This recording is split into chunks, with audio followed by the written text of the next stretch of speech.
ওই পাশে কি আপনাদের এই পাশে আসেন সব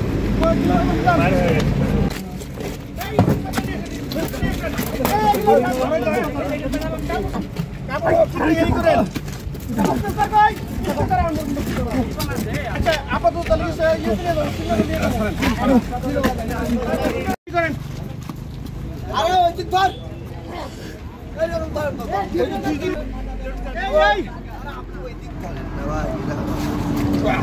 বলে গাই গাই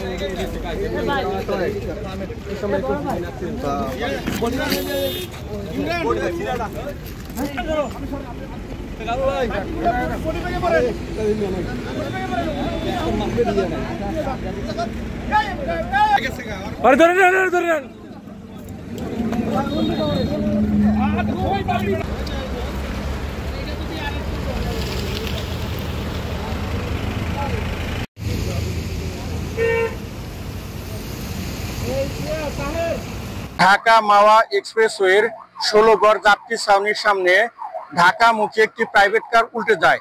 ঘটনাস্থলেই 2 জন মারা যায়। আহতদের উদ্ধার করে হসপিটালে প্রেরণ করলে চিকিৎসক একজনকে মৃত ঘোষণা করে।